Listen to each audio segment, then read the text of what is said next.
Olá, pessoal. Sejam bem-vindos, bem-vindas. Eu sou Leonardo Guimarães, sou presidente da UJS no estado do Rio de Janeiro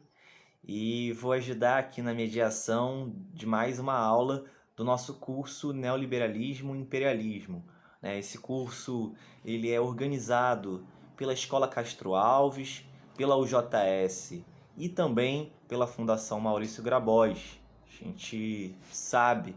né, que os conceitos de neoliberalismo e imperialismo são conceitos importantes para a gente compreender a realidade no Brasil e no mundo, né? E a gente acredita que a partir do aprofundamento, né, desses conceitos, a gente vai conseguir fazer análises geopolíticas e econômicas sobre o capitalismo e as transformações que esse sistema vem passando nos últimos anos. Então a gente teve aí recentemente a retirada das tropas dos Estados Unidos, do Afeganistão, a tomada do poder pelo Talibã, e acredito que temas como esse trazem muitas pessoas para compreender mais esses conceitos de imperialismo e neoliberalismo. Os professores, pessoal, do nosso curso, eles foram escolhidos com muito carinho e a gente tem a honra, né, de ter a participação de diversos especialistas nos temas que cruzam o debate sobre imperialismo e neoliberalismo entre nomes nacionais, internacionais, professores que já nos acompanham na escola e novos professores também. Lembrar a todos que é possível ter acesso ao certificado do nosso curso com uma contribuição de R$19,90. Com isso você ajuda no custeio da Escola Castro Alves para a gente continuar garantindo, né, uma formação de massas para todo mundo através do nosso canal do YouTube, das nossas redes sociais. E aí você vai receber o certificado, você vai acessar, né, o link que está aqui na descrição, se cadastrar na plataforma Nutror e fazer o pagamento. Quando você efetiva, né, o pagamento, você vai acessar a área do aluno, né, vai assistir por lá as aulas e ao final do curso vai ter acesso ao certificado, né? Se tiver alguma dificuldade também para acessar, chama o nosso saque, né, pelo link do WhatsApp que tem aqui embaixo na descrição, ou então pelo e-mail que é faleconosco@formaçãocastroalves.com, né, sem tio, sem acento. E aí você acessa pela plataforma as aulas em qualquer horário e ela vai marcar sua presença automaticamente e você vai ter o certificado no final. Lá também vai ficar o conteúdo, a apresentação de PowerPoint, os textos sugeridos na plataforma Nutro. E no Instagram da UJS a gente também vai soltar uma lista de referências teóricas, indicações de leitura dos professores a cada aula. Então sigam lá as nossas redes, né, no Instagram, no Twitter, no Facebook, as redes da UJS, as redes da Fundação Maurício Grabois. E sigam aqui o nosso canal, curtam o nosso vídeo e, se puderem, ativem o sininho, que é muito importante. Lembro que é sempre um espaço para fazer o convite para quem quiser não só ter mais acesso em espaços de formação, mas se organizar politicamente nesse momento tão duro que vive o nosso país. Sempre fica o convite para as pessoas se filiarem, né, à União da Juventude Socialista, essa organização tão importante na história do Brasil. Ainda sobre a dinâmica das aulas, né, vocês já assistiram outras aulas, mas nesse nosso curso, né, a gente vai ter aulas mais curtas e por conta da disponibilidade dos professores, também a gente vai ter acesso às aulas que já vêm gravadas. Mas todas as aulas, pessoal, estão com conteúdo incrível e são nomes de muita referência nesses temas, né? As aulas são de 20 a 30 minutos. Queria agradecer aqui, né, as nossas intérpretes de Libras, né, que tem garantindo maior acessibilidade ao conteúdo da nossa escola de formação. Queria agradecer e já imediatamente passar a fala para a nossa professora, né, no curso de hoje, da aula de hoje, que é a nossa querida aqui do Rio de Janeiro, Daniele Balbi. Né? A Daniele Balbi, ela é professora da Escola de Comunicação da UFRJ, ela é doutora em Ciência da Literatura pela UFRJ e professora da Fundação Maurício Grabois, representa a Fundação Maurício Grabois aqui no estado do Rio de Janeiro. Então, agradeço muito a presença dela, a contribuição com a sua aula, e já passo imediatamente para a professora. Olá, boa tarde a todas, todos. É um prazer enorme estar aqui. E o tópico da nossa aula trata especificamente do neoliberalismo e das suas generalizações. Quais seriam elas? A ideia da construção de um ser humano único, universal, que tem demandas e desejos que são compartilhados por todo o conjunto da população mundial. Isso parece absurdo, mas não apenas enquanto ideologia perseguida, mas também enquanto operação do neoliberalismo, essa generalização, ou as suas generalizações, funcionam para a manutenção da ordem do status quo e configuram uma ferramenta importantíssima para a garantia da consecução dos objetivos que têm os operadores do neoliberalismo. Então, de modo geral, eu vou começar fazendo uma introdução, que obviamente vocês já têm em conta com as outras e os outros companheiros que me antecederam nestas palestras, mas é sempre importante retomar alguns pontos fundamentais acerca do que é e como se determina em funcionamento o neoliberalismo, para que depois nós entendamos a correlação entre essas determinações que podem parecer abstratas, que estão no plano das ideias, ou que podem ser entendidas como meros construtos ideológicos, mas que são diretamente correlacionados à base operativa do neoliberalismo enquanto forma de agenciamento das vidas por uma ideia também abstrata de mercado, funcionam para a análise da conjuntura e, mais importante, para a superação da nossa situação de trabalhadoras e trabalhadores explorados por um sistema cruel, perverso, que se retroalimenta ao longo da história recente da humanidade. O neoliberalismo ele está situado, de certa forma, no momento da crise dos mercados internacionais, na sua primeira grande configuração global, que pode ser compreendida ali entre o final do século XIX e o início do século XX, até a crise de 29 e as consequências que se seguiram a partir delas, né? Provavelmente os outros professores já tocaram nesse tema e o explicitaram melhor do que eu, mas é importante voltar a ele, mesmo que pontualmente. No final do século XIX, início do século XX, a gente tem uma configuração dos mercados internacionais na sua fase concentradora, na construção das formas de agenciamento dos mercados que Lenin, Marx já previam e que mais posteriormente Rosa Luxemburgo vão dar conta, né, que são os grandes conglomerados da fase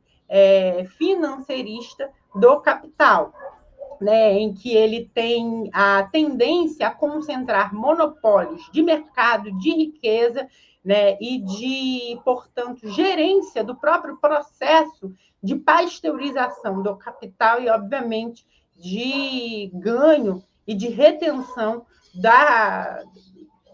riquezas e da renda do trabalho e da renda do próprio mercado em mãos de alguns setores, né? Isso é observado, né, na passagem das grandes hegemonias do capital ali, né, em Europa, principalmente se a gente pensar em Inglaterra e Alemanha, até a construção de um formato de concentração de capital pela hegemonia da financiarização, através do monopólio que tenderá ao imperialismo, enquanto consequência política, situada no desenvolvimento da economia de mercado interna, mas também com a sua política de mercado interna nos Estados Unidos da América, no início já do século XX. Isso levou essas crises na realidade, de disputa da hegemonia dos monopólios, levou ao surgimento da Primeira Grande Guerra e, com a sua resolução de baixo alcance, de baixo impacto, que se arrastou na realidade, na forma de tensão, levou à eclosão da Segunda Grande Guerra Mundial, que foi antecedida, obviamente, pelo crash da Bolsa de 29. Nesse período, nós temos uma reorientação da política interna dos Estados Unidos da América, né, que é chamada de a fase keynesiana, ou o período rooseveltiano, ou novo tratamento, em que há uma preocupação com a regulamentação, na verdade, do mercado interno, em consonância com a regulamentação do mercado externo. Na realidade, isso, em termos de economia, é um ajuste direto na balança de pagamentos, enfim, com características peculiares, que vão levar, inclusive, a próprio incremento mais tarde da política imperialista levada a cabo pelos Estados Unidos da América.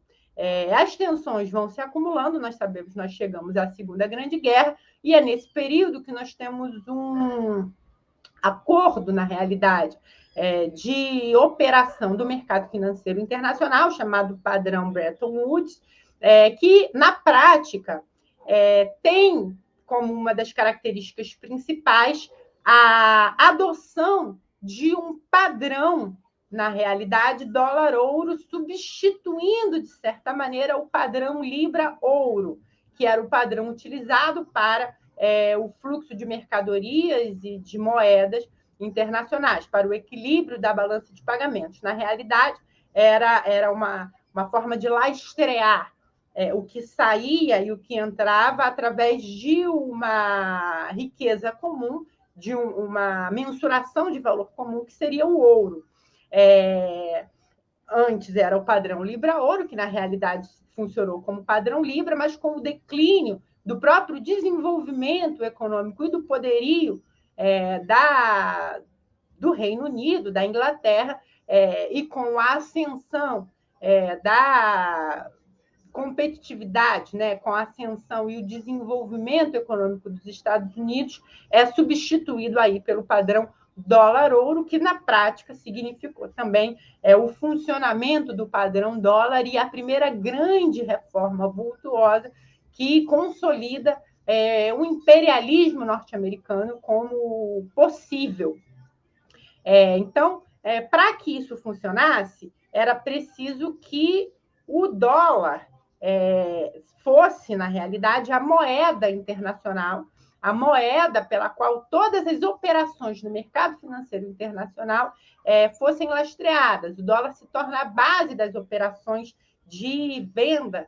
de mercadorias, de ativo, de circulação de mercado, que vai regular. Isso leva a uma das máximas da economia, muito discutidas, obviamente, mas que tem ainda muita força, porque se verifica principalmente em momentos de acentuada crise econômica no campo global, que é a relação entre mercado interno e mercado externo. Alguns economistas vão dizer, alguns estudiosos, sociólogos que estudam os fenômenos sociais e as crises econômicas, as crises do trabalho, eles vão sustentar que, na realidade, toda crise financeira, ela é uma crise do trabalho, ela é uma crise da produção de valor. E, nesse sentido, a balança de pagamentos, na sua forma abstrata, nada mais refletiria do que uma crise no mercado interno, retomando alguns postulados do início do desenvolvimento dos estudos econômicos globais, ou seja, Só é possível pensar num projeto de expansão e domínio imperialista se você tem um mercado interno robusto, né, com algumas observâncias a serem feitas, como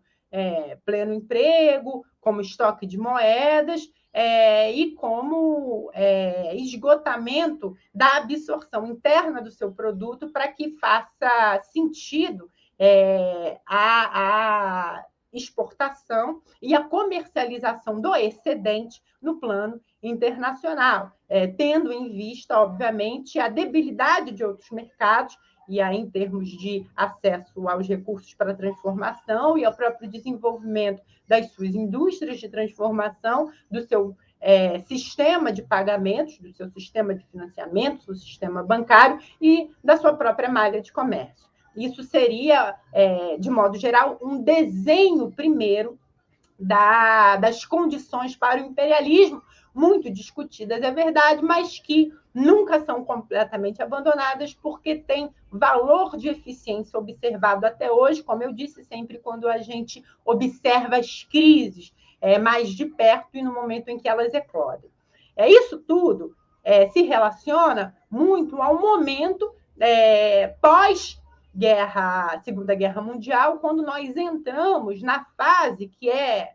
conhecida por todas e todos nós como fase da Guerra Fria e também fase da tentativa de construção em bases mais sólidas, em políticas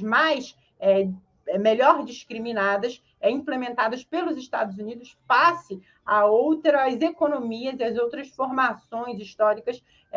sociais ao redor do mundo. Nós sabemos que os Estados Unidos e o desenvolvimento daquela indústria que já vinha se debatendo com as suas formas de construção de conglomerados e com o aquecimento do seu mercado interno e a exportação de produtos e também a exportação de dívida e, portanto, o alargamento da sua moeda, essa economia já vinha em fase de crescimento, de aquecimento, e a Segunda Grande Guerra propiciou nada mais que uma possibilidade de endividamento, tendo os Estados Unidos como credor, e, portanto, foi a base operacional material que proporcionou a construção tanto do padrão dólar, do padrão universal dólar, ou do padrão dólar-ouro, que posteriormente foi convertido em padrão dólar único, como o próprio desenho desse mercado financeiro. A partir do quê? A partir do endividamento de todos os países que participaram, direto ou indiretamente, da guerra, que tiveram grandes perdas e que precisavam de grandes vultos de recursos para sua reconstrução, e também de países em desenvolvimento ou subdesenvolvidos que precisavam recorrer ao mercado financeiro internacional, pedindo empréstimos, e precisavam de uma economia que tivesse condições de se concentrar todas essas demandas por recursos. Então, foi na base do endividamento que os Estados Unidos conseguiu construir a primeira base para a construção daquilo que posteriormente vai se configurar de forma melhor delineada como o neoliberalismo.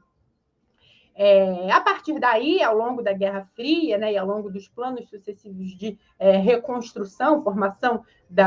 do Banco Mundial, desenho do Fundo Monetário Internacional, os Estados Unidos passa a ser credor e, na realidade, passa a financiar tanto as atividades de reconstrução dos países mais atingidos pela Segunda Grande Guerra, na Europa, com o Plano Marshall, e nos países subdesenvolvidos, da mesma forma, emprestando vultuosas somas de recursos e também armando exércitos para que fossem, na verdade, pagos em dólar, que tivessem atuação descentralizada, criando uma espécie de exército internacional.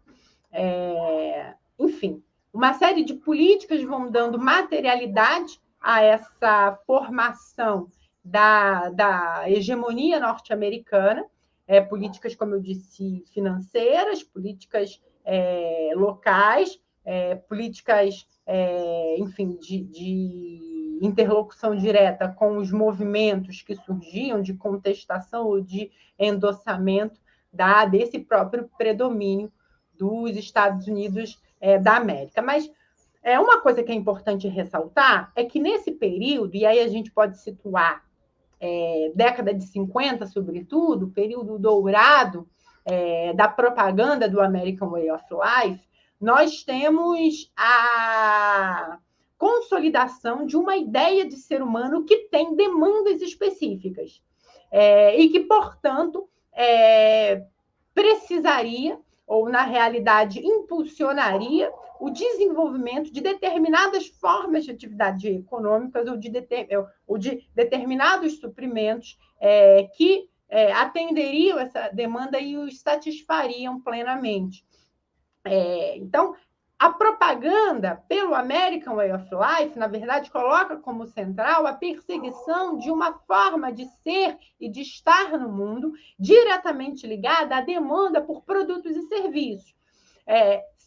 Sem entender essa parte da propaganda do American Way of Life, ou do modo de ser norte-americano, nós entendemos pouco a eficiência, em termos totais, do neoliberalismo em todas as partes do mundo. Como eu disse, as políticas de contenção do desenvolvimento dos países do Cone Sul, dos países subdesenvolvidos, e a política de endividamento sistemático dos países que precisavam passar por reconstrução na Europa, através do Plano Marshall, elas têm uma eficácia no sentido de garantir que o dólar se consolide como a moeda que vai lastrear todas as operações no mercado financeiro internacional. Mas, aliado a isso, o desenvolvimento da indústria norte-americana, que vende bens e também que vende serviços, foi de suma importância para garantir uma demanda constante aquecida e para garantir também um mercado interno aquecido a ponto de proporcionar a exportação desses bens e desses serviços com uma margem de negociação e de imposição de valor mais folgada, pendente para a balança comercial, para o equilíbrio da balança comercial norte-americana. Uma série de políticas e uma série de questões específicas em relação à composição das casas legislativas e dos interesses lobistas, e eu falo não apenas norte-americanos, mas no Cone Sul e em outras partes da Europa, foram importantes e acompanharam esse processo de consolidação que correlaciona, mais uma vez, é importante termos claro, que correlaciona o estabelecimento de um desenho do mercado financeiro internacional e a pasteurização do ser humano universal que tem demandas específicas. E foi assim que se foi construindo e que se foi observando políticas públicas locais e políticas no mercado internacional, políticas econômicas globais, até que se chega à grande crise desse padrão que está situado mais ou menos na década de 70, quando, na realidade, o padrão ouro é abandonado por uma série de questões, rigidez de preço, dificuldade do próprio desenvolvimento operado, né, pelos Estados Unidos, mas que, em longo prazo, impactou justamente o padrão, o padrão por eles desejado, essa dificuldade de desenvolvimento das economias locais. Isso tudo vai levando a um colapso sistemático, mas previsível, do sistema e da balança de pagamentos internacional, de modo que a grande crise, né, outras crises, enfim, que vieram se somar a essa, como a crise do petróleo, levam à necessidade de um novo reajuste. Esse reajuste no plano financeiro é a realidade da adoção do padrão dólar e um robustecimento dos mecanismos de financiamento e controle, que são o Banco Mundial e o Fundo Monetário Internacional, em socorro dos países em desenvolvimento, e, sobretudo, uma política de arroxo e de diminuição acentuada do papel do Estado no equilíbrio das economias e, obviamente, no equilíbrio da vida ou da qualidade de vida, como nós vimos. Então, o neoliberalismo, essa fase aguda do liberalismo que vinha se desenvolvendo desde a década de 30, mas com um desenho, uma mudança de percurso, pode ser caracterizado, dentre outras coisas, pelo desmantelamento do Estado e pela propaganda que se fez, propaganda consequente, no sentido de que o Estado não deveria mais ser responsável pelo bem-estar social. Então, a falência do welfare state, ou do estado de bem-estar social, na realidade, não por conta da sua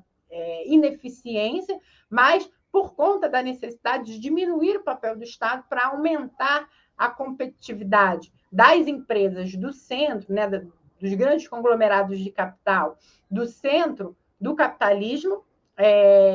e poder aumentar os seus ganhos em curtíssimo prazo frente a essas crises que vinham se anunciando. Isso, na realidade, está diretamente ligado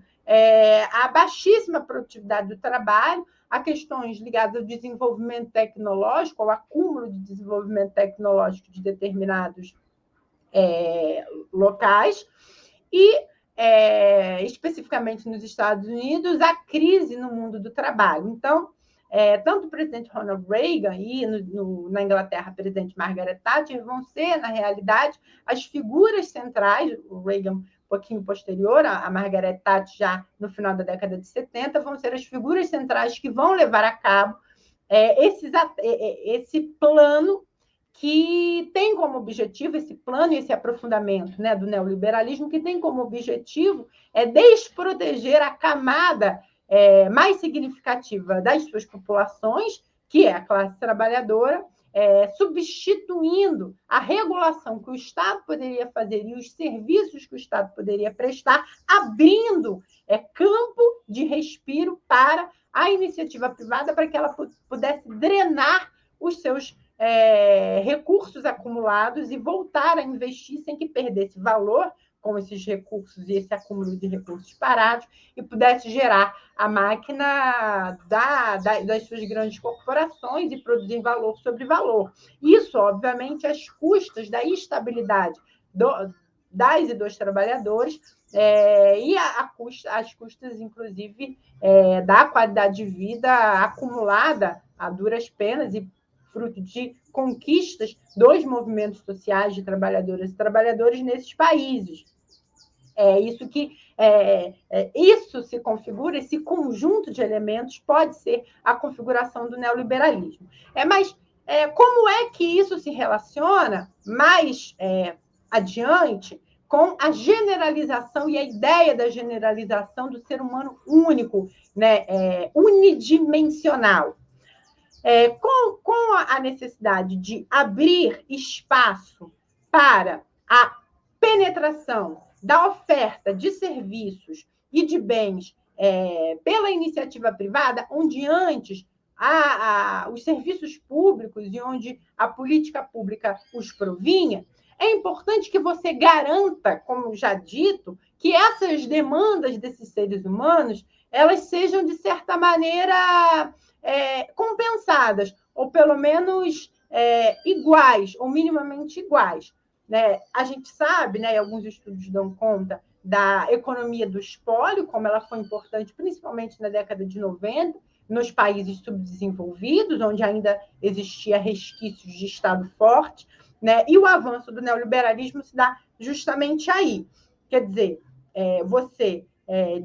vende a preço de banana as estruturas públicas, desmantela as estruturas que garantiam o estado de bem-estar social para o conjunto da população e permite com que a iniciativa privada ofereça esses serviços. Mas, para isso, é importante que as populações mundiais, elas, além de, do ponto de vista da competição inerente, entre todas as aspas, dos mercados globais, encontre-se pouca pouca ativação dessa competição, ou seja, para além da garantia de que os monopólios continuem operando sem grandes concorrências, né, os monopólios de ofertas de serviços e de bens, é importante que as demandas desses sujeitos, e aí sim unidimensionais, que têm desejos comuns, sejam de fato efetivadas para que essas companhias não apenas encontrem, né, um mercado, um ambiente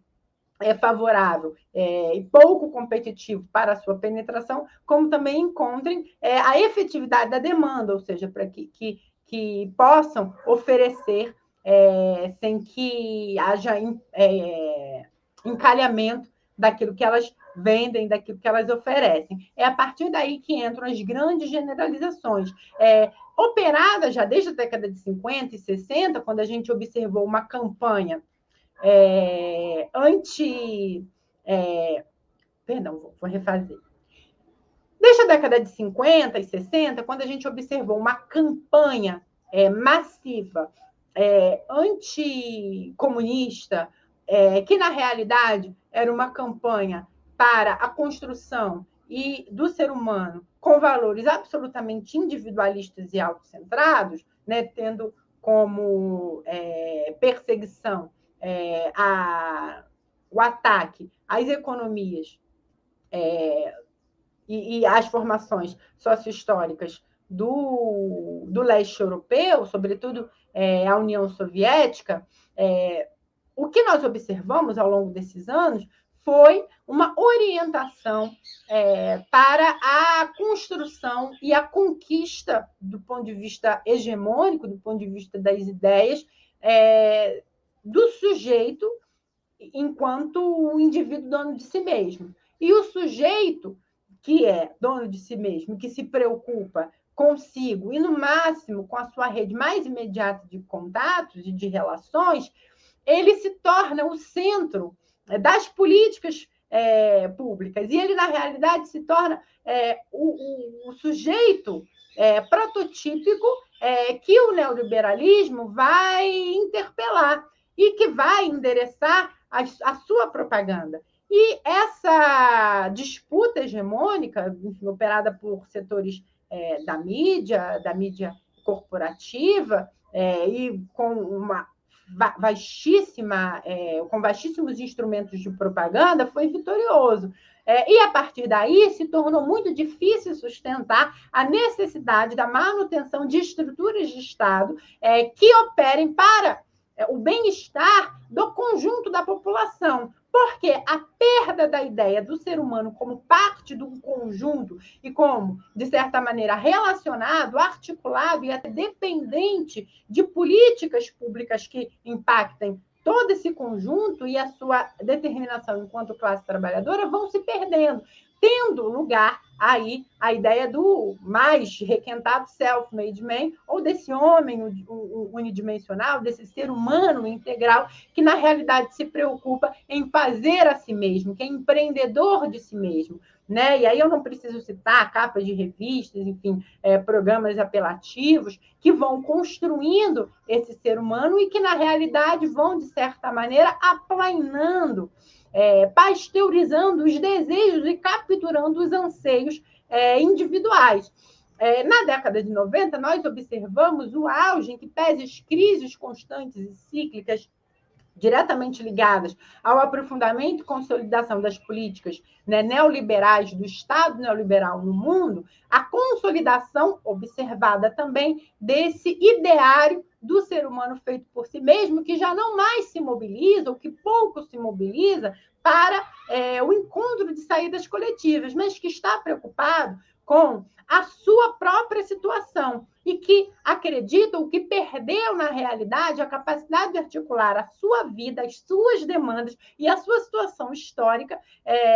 dentro de um contexto em que ele se articule com a maioria da sua classe, ou com o conjunto da sua classe, ou com o conjunto histórico a que ele pertence. Né? E isso vai sendo incrementado à medida que há a globalização da cultura e dos conteúdos de cultura que forjam, nesse mesmo processo dialético, a ideia do eu, ou do eu que se projeta, ou do eu que eu quero ser, né? Que é cada vez mais americanófilo, que têm, de fato, desejos comuns, desejos por tipos de bens e serviços que validam essa construção do sujeito a partir daquilo que é exógeno, a partir daquilo que está fora dele, e que ele só pode assim nomear e assim se definir quanto mais ele tem, mais ele possui. E mais ele tem, mais ele possui coisas que, na realidade, são desejos difusos e que são encontrados em todas as partes do mundo. Então, o ser humano de hoje, o ser humano do neoliberalismo, ele deseja um tipo de casa com uma mesma arquitetura, com o mesmo tipo de paisagismo, com o mesmo tipo de decoração, ele deseja o mesmo tipo de carro, da mesma marca, com o mesmo tipo de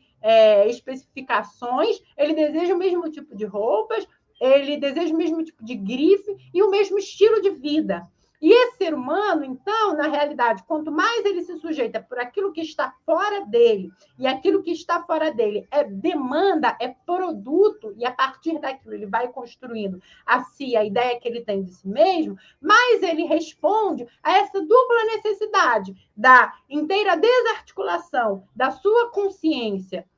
e da sua permanência, da sua efetividade em relação ao contexto em que ele se insere historicamente, ou seja, desarticulação da ideia do sujeito e do coletivo, e, ao mesmo tempo, vai demandando dessas indústrias, né, e desses ofertadores de bens e serviços internacionais, aquilo que o preenche enquanto indivíduo único, que, na realidade, é aquilo que preenche todos os desejos e demandas e que vai formar a ideia do id de todos os sujeitos no globo. E essa é a operação da globalização, que, na realidade, foi propagandeada como liberdade, mas é aprisionamento do sujeito, que serve à manutenção da operação do sistema financeiro, do sistema de mercados internacionais, pelo capital internacional, pelo centro do capitalismo internacional, que é os Estados Unidos da América, e, obviamente, suas relações com países e mercados simétricos na Europa, e com os mercados em desenvolvimento e com difícil desenvolvimento das suas atividades locais, que são os países emergentes do sul do capitalismo. Para que a gente supere, e aqui encerrando, a lógica a engenharia eficiente do neoliberalismo, nós precisamos entender da operação histórica do mercado financeiro internacional, dos fluxos de concentração, alargamento, das formas novas e cada vez mais densas de exploração do ser humano, mas é imprescindível que nós compreendamos também como é que a propaganda para as generalizações que forjam um ser humano unidimensional, um ser humano com poucas camadas, se materialize como ela também é operada nesse mesmo movimento, para que nós possamos propor não apenas uma nova sociedade, novas bases econômicas, mas, ao mesmo tempo, eficazmente, um novo ser humano com novas aspirações, desejos coletivos e uma consciência de que ele faz parte de um todo, e que a sua situação específica e que a formação do seu id, ela se dará também nessa correlação com os seus pares. Obrigada. Queria agradecer, né, muitíssimo a todo mundo que assistiu aqui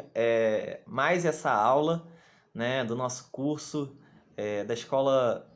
de Formação Castro Alves, da UJS, da Fundação Maurício Grabois. Queria agradecer muito a professora Daniele Balbi, né, por mais essa aula importante. Agradeço novamente a nossa intérprete de Libras, né, muito obrigado por garantir essa acessibilidade ao conteúdo do nosso canal. Queria lembrar, né, para você que está assistindo esse vídeo, que você pode ter acesso ao certificado, né, o link está aqui na descrição, né, e ainda ajudar a fazer com que a gente tenha mais cursos como esse. E lembrar, né, da próxima aula, que as aulas continuam, e todas as aulas estão sendo lançadas nas segundas-feiras, às 14 horas, nesse canal, para quem quiser ter acesso, poder participar. Então, é isso. Muito obrigado a todo mundo. Foi uma ótima aula. Agradeço a todas e todos.